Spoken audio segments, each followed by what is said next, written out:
Taming the High Cost of College, Episode 95.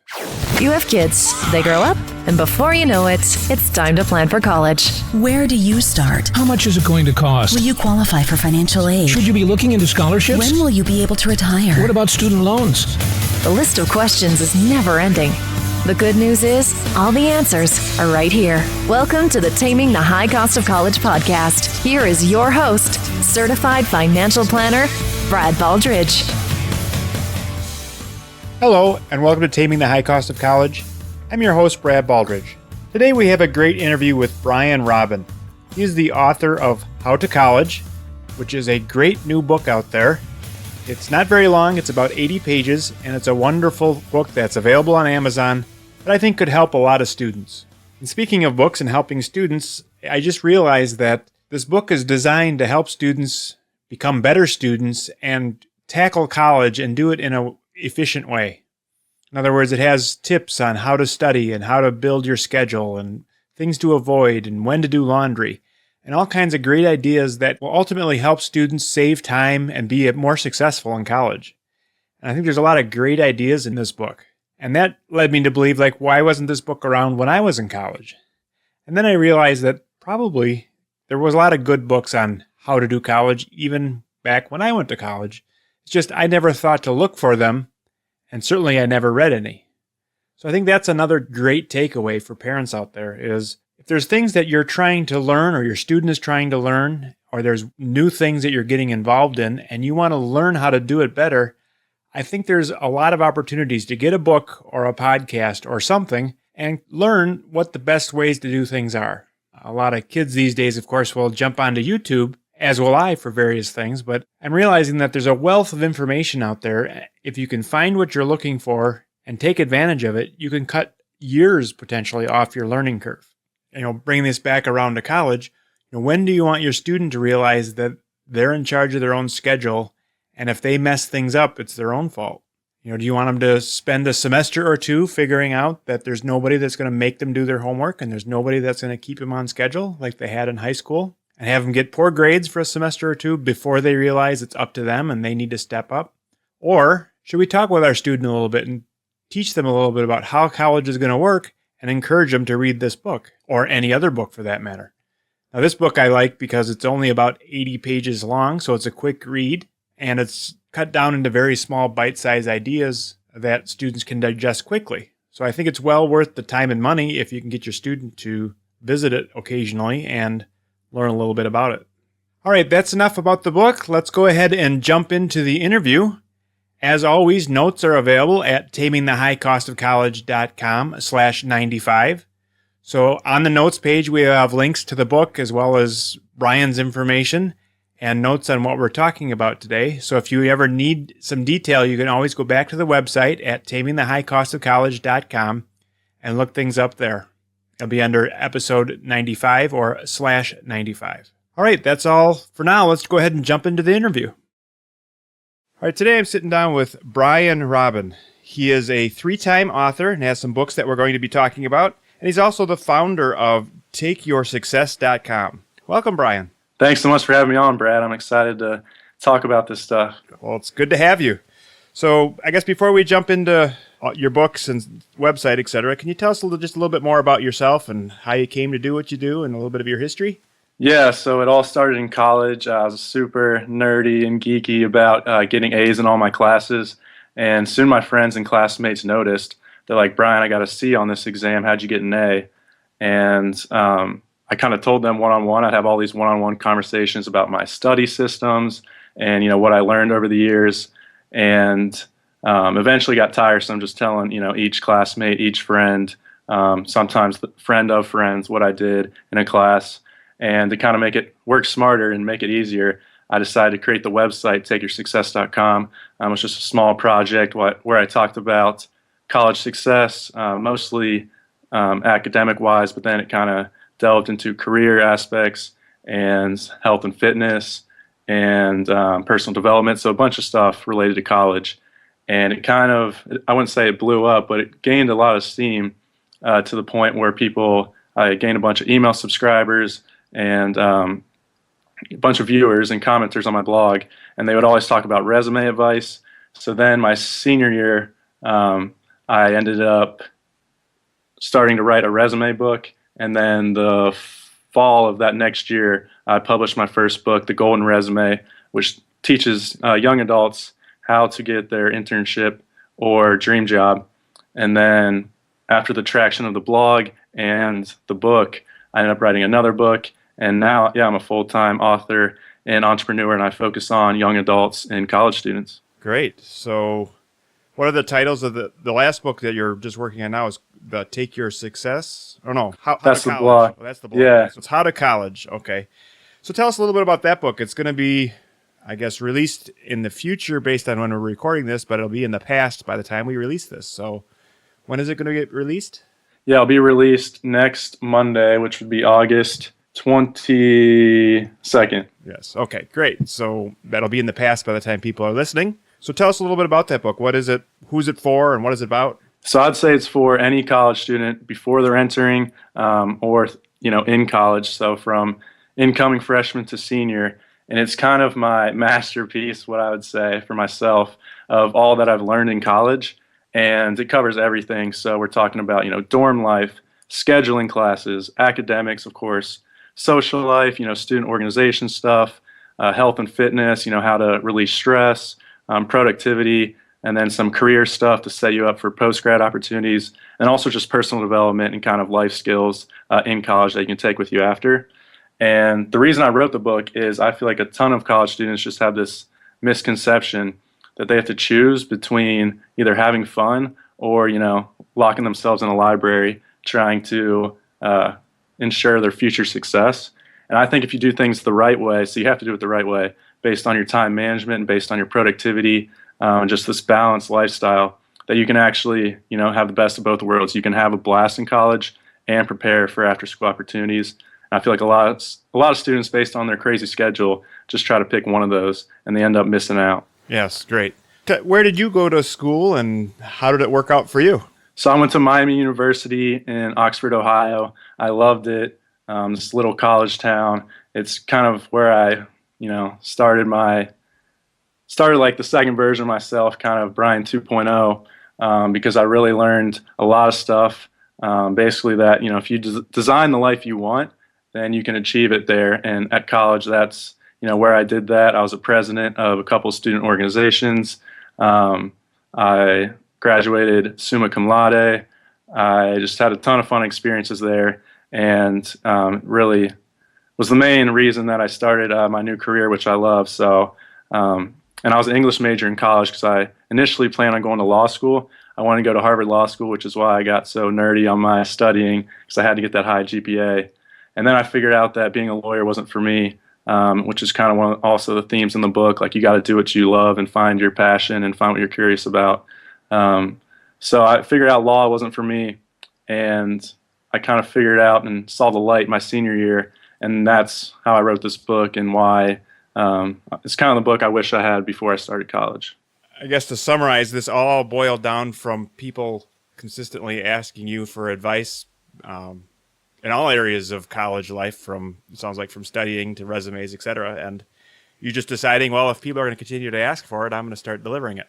And you have a blog now and a couple books. Yeah, that's the summary of it. All right. So who is your advice targeted to then? I mean, there's parents out there that are listening to this, and they see their child in you. They're saying, well, my son or daughter's a go-getter. They're after a high GPA. They always work hard. They're gonna be really active. They're gonna join clubs. They're gonna do all kinds of stuff. But there's also parents out there that are listening that are saying, oh, my student is nothing like Brian. I mean, my student is very quiet and will only do what they're asked to do, and won't really participate until forced almost. What's your advice to parents that are dealing with the more quiet, less of a motivated student when it comes to prepping them for college? Yeah, so my advice, or I guess I would fall in that former half of being the super ambitious, motivated, but I feel like my advice applies to all college students. I even talk about, one of my blog posts, which is pretty popular, is like why you don't need a high GPA. And it kind of goes along the fact of, if you're not going into med school, grad school, law school, and you're not, trying to go into banking, engineering, or just GPA focused industries, then it's actually kind of like a waste of time to go for a super high GPA. You'll be fine with a 3.0. But going back to your question, I'd say my advice applies to all college students. And then for parents out there, they can also go to my blog, and my book is designed for students, but parents could take just as much from it to help their student. But going back to your initial question about my advice for kind of the less motivated, less go-getter student, I would say that, you don't have to know all the answers, but this advice will just help you have a better time in college. So one of the most stressful things is, studying for exams last minute, or writing a paper, staring at a blank screen. And if you just have like my paper writing or studying strategies, which basically tell you to start like a week in advance with papers 3 to 5 days in advance, then that's going to make your life better. So even if your student, doesn't want to be president of the United States, I'm sure they want a better, easier life in college. And that's why I feel like this advice will help them. And, maybe for the student who's only about the social life, following these strategies will give them more time to hang out with their friends rather than, being bunkered down in a library. So I feel, it's just important for the super motivated student as well as the student who's less serious about their future or doesn't know what they want in their future. Exactly. And when I look back to my college days, I was probably the king of procrastination. I was constantly behind because I would, wait till the last minute on everything, and then obviously get myself in many jams that could have easily been avoided. And then I think about a roommate I had who's kind of just the opposite. He considered, I don't know, maybe 9 to 6 or 9 to 5 was college time, study time. And as most parents are aware, but most students may not, especially younger students, realize is you've got a lot of free time during the day. You might go to 3 classes on a particular day, which means you've got 3 hours committed, but that you've got another 5 hours uncommitted. And that roommate of mine would sit down during those 5 hours and start working ahead on whatever was needed to be done from day one. And he was consistently able to go out on Thursday night and or Friday night and have the weekends to himself. And, every day at 6 or 7 o'clock, he was closing the books and ready to go off and do whatever he wanted to do for fun. I don't know why it didn't really sink in for me, but it didn't. But if you can pay attention to those types of things, I think it makes a big difference. Yeah, I was just about to say, I'm sure he enjoyed his nights or maybe had some more free time at night than you, just based on how he handled his days. So right, exactly. And then, of course, what did I do during the day when he was studying? Nothing important. Maybe video games or TV or something. Right, exactly. All right, so I guess one of your themes in the book, I think, is probably there's a common assumption out there that you tend to disagree with. Can you tell me a little bit about that? Yeah, so I talked about it a little bit, and I actually, see where this comes from. But to preface it, college students are so busy these days. They have classes, they have student organizations. Some of them might work. Some of them might be commuting, which takes up some of their time. And they obviously have to get their sleep in, and some people might exercise. So there's a ton going on. And based off of that, especially freshmen who don't really have that identity and aren't very comfortable, it's easy for them to try to latch on to something. So going back to what we were talking about, like the ambitious student will say, oh, I have to really get serious about my grades. I don't have any time for play, any time for social life. I'm trying to get a great job out of college, and anything other than that is just a waste of time. Where the, student more focused on social life because of their crazy schedule will think, oh, I don't have time for classes. There's too much going on. I'm just stressed. College is supposed to be the best time of my life. So I'm just going to hang out with my friends, go to parties all the time, skip some classes. So there's this divide where students think they have to pick usually. And I'm saying, if they handle their schedule the right way, follow some productivity, some study skills strategies, then they can actually have both. So the super motivated student can have time to make friends. They can build connections that will help them in their career. They can just have a better, more balanced life. And then the unmotivated student toward classes, they can keep those friends, keep that free time, but also set themselves up for good opportunities. Just finding that balance. But you can't find that balance if you don't handle your schedule the right way. So I'd say time management is one of the key aspects of a successful college experience. Absolutely.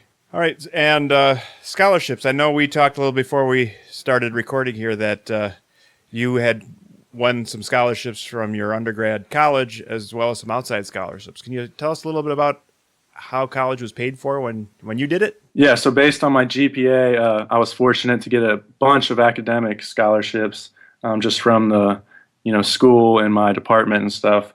But there's also some other scholarships that I won. Surprisingly, they weren't based on GPA. They're just based on kind of following the rules and submitting it. For example, I won this essay contest. So I was in the College of Arts and Science at my school, which is probably the biggest college in the university, maybe around 8,000 to 10,000 students.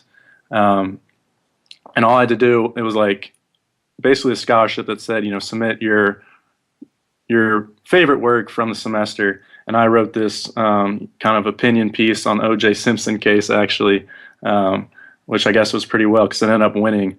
And the thing is, I already wrote this essay in my class. So for this scholarship, it might have, taken me 2 minutes to upload it, give my contact information, write a short, 2 sentences on why I thought I was deserving. And then I submitted it. And, a month later, heard back I won like $500. So, and I think I actually won because a lot of students assume they wouldn't win.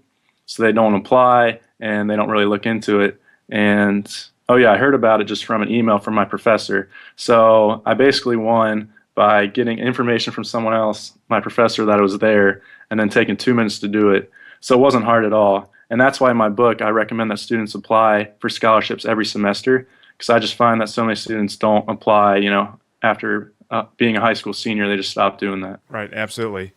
And for those of you that are interested, in the show notes, we will put links to scholarship podcasts in the past where I've interviewed scholarship experts that talk about high school juniors and seniors should be applying to scholarships and how to do that.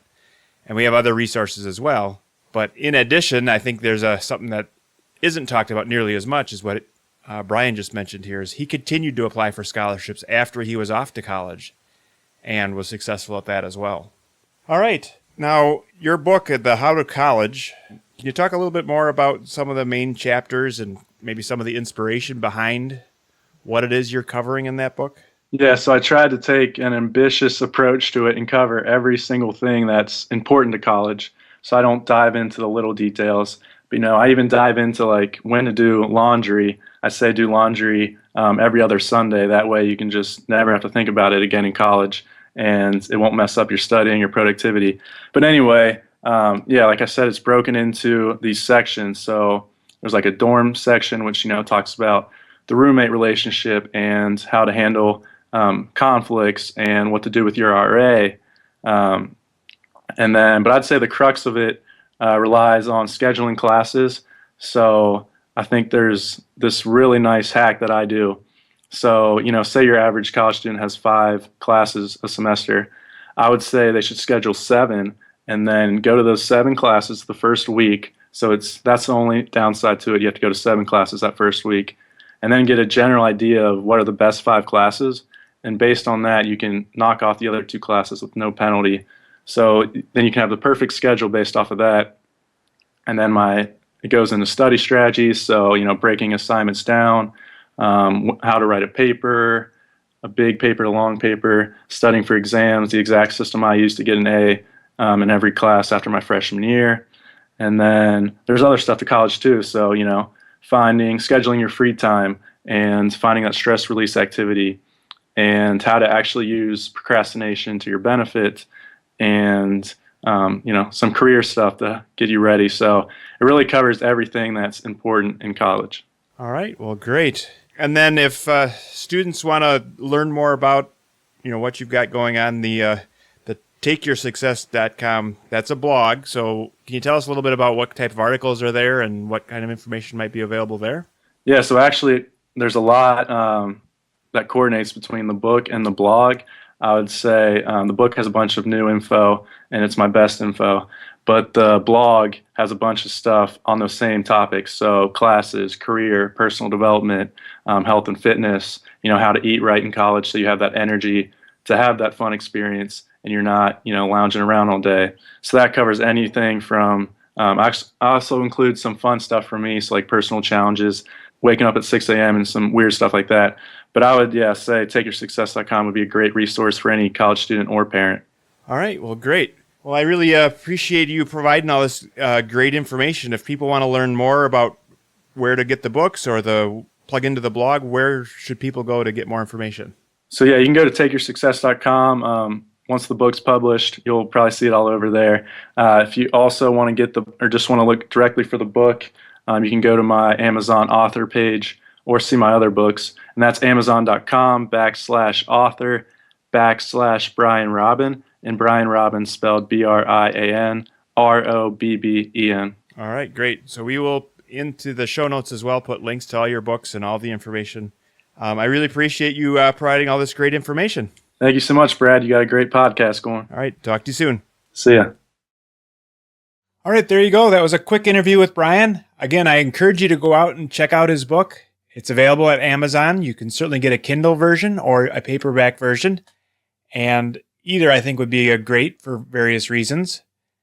If you need more information on getting to the book, you can visit our notes at tamingthehighcostofcollege/95. Also, we have a number of back episodes. This is our 95th podcast. So if you're new to podcasting, there's 94 that are out there that you have access to at our website or however you get your podcasts. So we've got a lot of great past shows about how to pursue scholarships and athletics and how financial aid works. Great websites and information for parents and students. So look through the backlog and see if there's things that you need to learn about that can help you on your college journey. That's all we have for today. I appreciate you listening. If you'd leave us a review at iTunes, it would be greatly appreciated. We'll talk to you next week. Thank you for listening to the Taming the High Cost of College podcast. Now it's time for you to take action. Head to tamingthehighcostofcollege.com for show notes, bonus content, and to leave feedback for Brad. The next step on your college journey starts now. Brad Baldridge is a registered representative of Cambridge Investment Research and an investment advisor representative of Cambridge Investment Research Advisors, a registered investment advisor. Securities are offered through Cambridge Investment Research Incorporated, a broker-dealer and member of FINRA and SIPC. Brad owns two companies, Baldridge Wealth Management and Baldridge College Solutions. The Baldridge companies are not affiliated with Cambridge Investment Research.